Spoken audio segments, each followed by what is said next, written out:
Good day, everyone. Today, our group will be discussing behaviorism. Our group members are Crystal Ramru, Natasha Gaideen Jagasa, Melissa O'Neill, Ariel Gurlal, and Tashana Simon. Our group will be discussing the Little Albert case study. Our objectives are to provide an overview of the psychological perspective of behaviorism, to present and discuss the Little Albert case study, and to propose real-life applications of relevant elements of behaviorism for use in the classroom.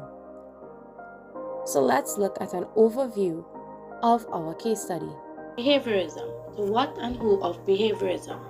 Behaviorism is a psychological perspective that looks at environmental stimuli and the reactionary observable behavior that they elicit. The main contributors to behaviorism are Ivan Pavlov, 1849 to 1936, who is most related with classical conditioning. Edward Lee Thorndike, 1874 to 1949, the first to look at operant conditioning and educational psychology.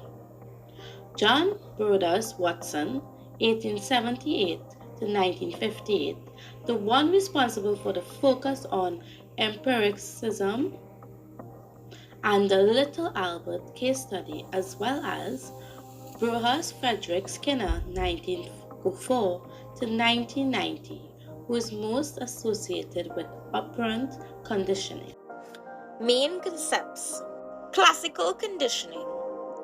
Learning occurs through the repeated pairing of a natural stimulus and an unconditioned stimulus, one that naturally elicits a behavior.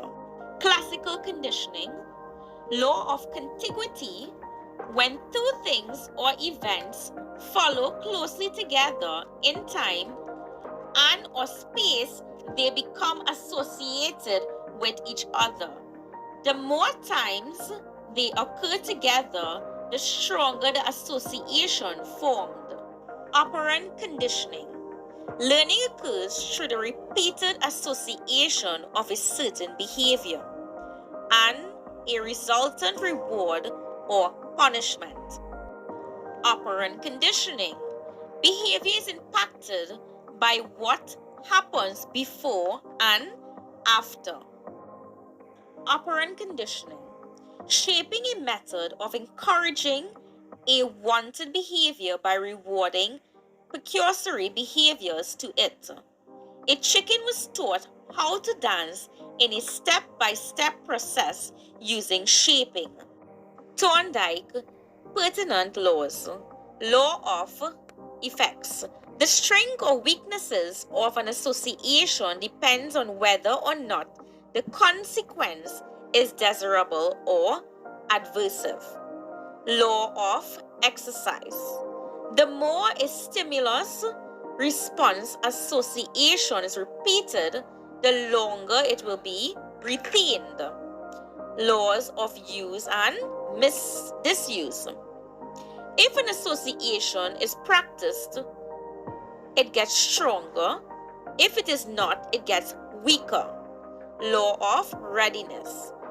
If primed to act, acting is reinforcing. If not, acting is annoying. Description of the case study. The Little Albert case study.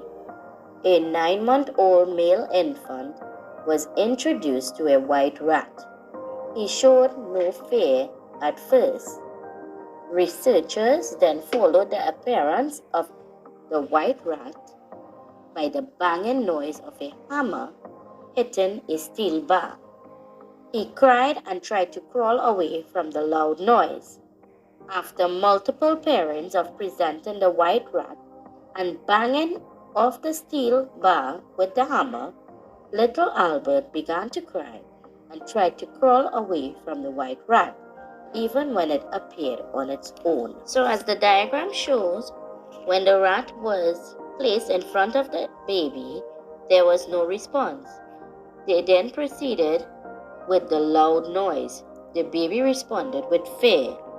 As the experiment proceeded, the loud noise combined with the white rat, which is unconditioned stimulus, and neutral stimulus, the baby responded with fear, which is unconditioned response.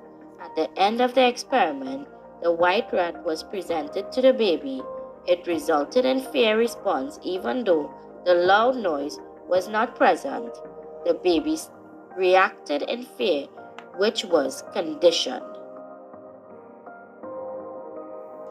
Perceptions of the case study. Impression and real-life considerations. The Little Albert case study was ethically questionable but scientifically necessary and significant. It could be used as a template for other emotional regulation practices. Current beliefs. Notable precepts. Learning is best served by theories and concepts that look at what can attain specific goals, like humanism's motivational theories, such as Maslow's hierarchy of needs. Intelligences and learning styles are varied, and learning is not automatic and general. Consider special needs students or those with learning disabilities. Cognitive processes are very important when devising learning goals or interventions. A culture must be considered when implementing a learning strategy. Understanding that learning is derived from building on experience is an earmark of constructivism that is also present in operant conditioning. This is the basis for the belief that students direct the course of their own learning. It can also link with shaping, as scaffolding and the zone of proximal development are similarly incremental. Insights from lectures and readings. Notable considerations. Types of intelligences. Special needs students can be addressed using the explicit instruction-based method, under which step-by-step teaching is used to guide learners, combined with particular attention to cues from wanted behaviors and the impact of the environmental arrangement on elicited behaviors. Learning styles. Learning disabilities can be addressed by utilizing constructivism and behaviorist therapies to look at incrementally setting and attaining goals rather than achieving the endpoint of a high IQ, thereby building on experiences. It relies on associative learning rather than traditional, more static learning. Cognitism, since it deals with how information is formed, organized, and stored using various mental processes. Behaviorist informed intervention focus on how connections are made between concepts. Strategies like chunking, mnemonics, and mapping can be utilized. Culture. Enhanced culture sensitivity is the behaviorist approach to culturally different students.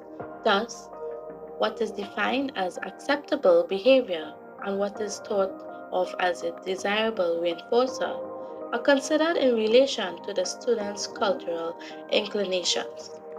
Intentions for practice. Addressing absenteeism and task reluctancy.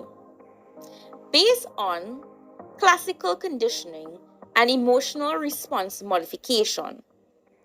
Based on the law of contiguity, the law of effect, as well as the laws of use and disuse. Seek to replace a negative stimulus response association. Example, follow maths or reading with a potent, desirable stimulus repeatedly. Consider adjusting expected behavior for tasks that are not culturally common, like debates. Creating an optimal learning environment.